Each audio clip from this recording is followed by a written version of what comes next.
There was a lot more fog earlier and it's burning off. The sun's going to come out and there's supposed to be a west breeze starting up. And in fact, I see the wind line out there already starting to wake up.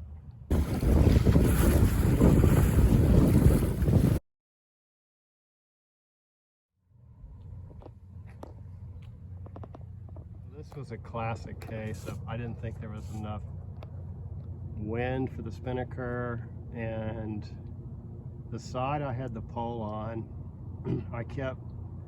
the main kept blanketing the wind. So now I just flipped the pole and I am moving now. And I've got a lot more latitude because I was sailing toward the south bank and now I'm back in the middle of the river, which is nice. So I'm moving and I'm keeping my sheets out of the water.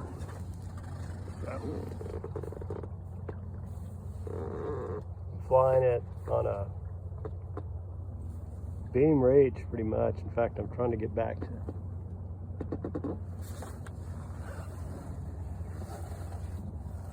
getting enough air on that beam reach. You know, I see why people have, you know, the asymmetricals. The problem is once you go downwind a certain angle, they're really not that great. I've seen conventional spinnakers just blow people away who had asymmetricals. They'll just get that perfect wind angle behind them and they're just catching mucho volume in their, you know, spinnaker, and they just walk away from the people who are still trying to kind of, you know, make the asymmetrical work. And it's interesting, but yeah, they are good because asymmetricals are good on a reach, and that's, I'm trying to emulate that now with my pole that close to the jib stay, and I'm doing it and it's working, but the sail's not really cut for this, and my twing should be let out right now probably, so, but I'm grabbing air on port side. I'm moving. It's very little wind at all. So just then I came forward in the boat and I went ahead and pushed the main forward as I came forward because, you know, I never want the main to come over when I'm going forward in the boat, which, you know, obviously, but I mean, I always do that. I'm having to readjust sails here.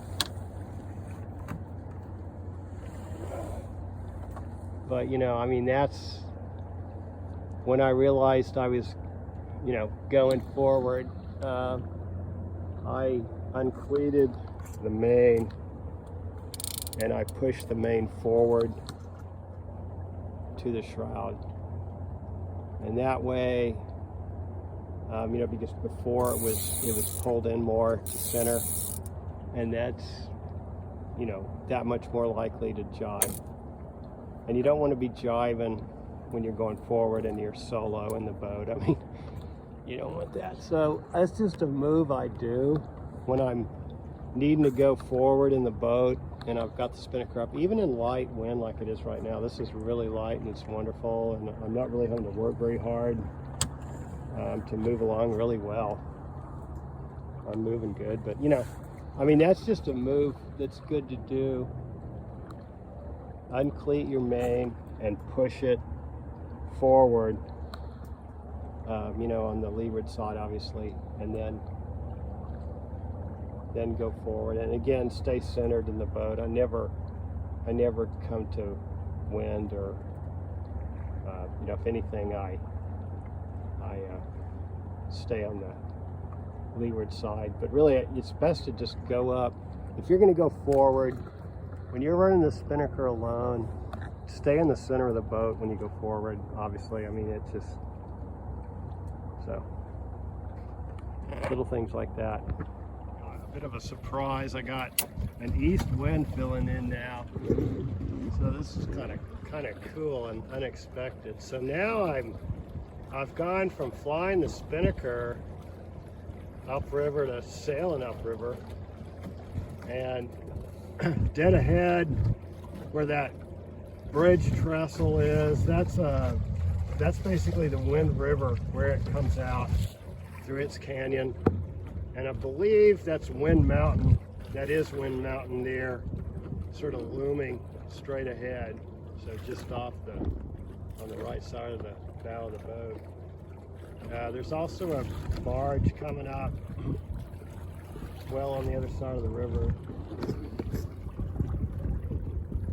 Interesting day. You know, basically the wind just flip-flopped. It just went. For the first time today, I'm up on the rail right now, and finally got some really fresh breeze. It's, you know, nothing crazy. And I've got a kind of a rocky island up ahead. It's to my right, and I'm not real familiar with this area, but you know, it's so far out in the river that I think I'm fine to not go to the, you know, not to put it on my port side and go past. I'm going to go ahead and kind of go through the middle of this large area. I am familiar. I've kayaked up there where the bridge trestle is. That's the, you know, basically the mouth of the Wind River. And so I think this rocky island out here, high spot, whatever, I mean, you know, I think it's far enough out. I'm not too worried about it, but I'm always watching my depth.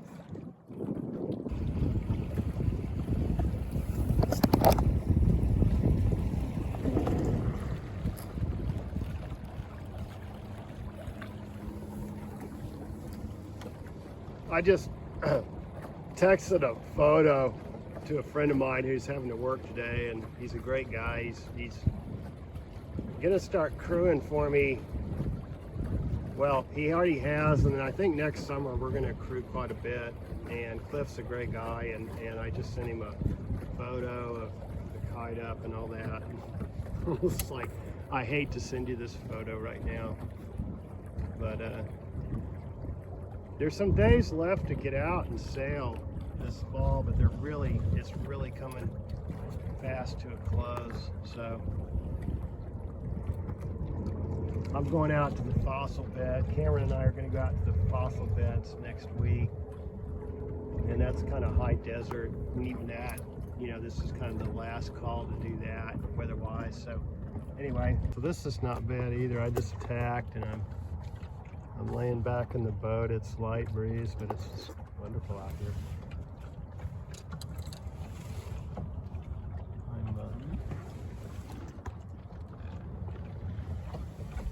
I want a close reach, I think.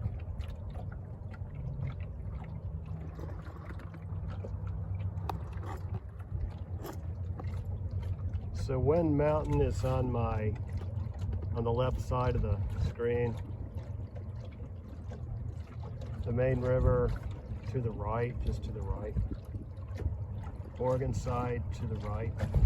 Washington side to the left.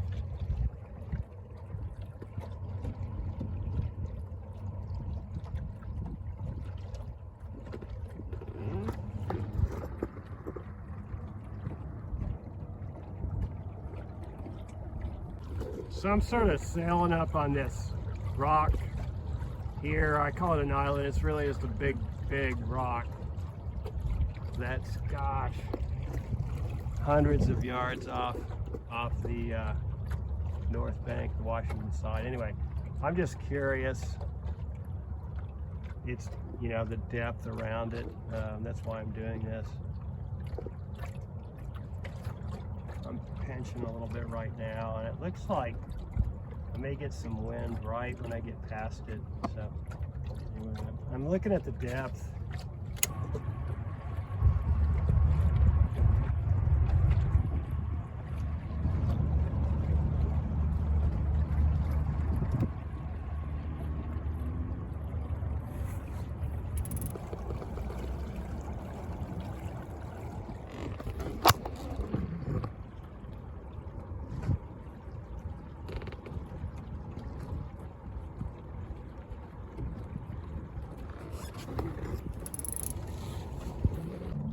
So here I am right up on it now, and the depth is still really good. I don't know.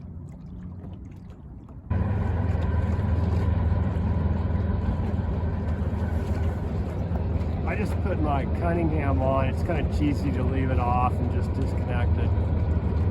The only time I use it, I do use it when the wind really comes up. But honestly, I don't use it a lot on this boat. I mean, I know on a laser it's important. You know, it's important on this boat. Even the bang is, of course. You know, but I've had light wind today. I'm not trying to do any mass bending. So I just put the little rock island behind me. Coming into a flock of water birds here. Just a bunch of them. And I think they might be these cormorants or whatever. They're not a loon.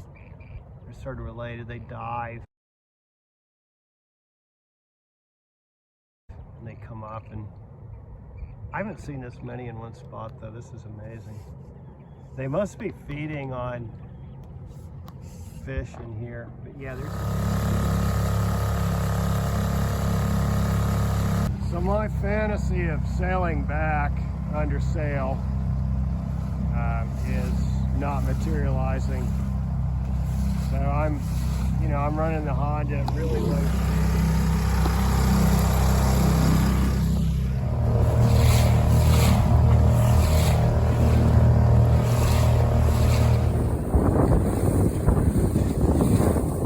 So now the payoff.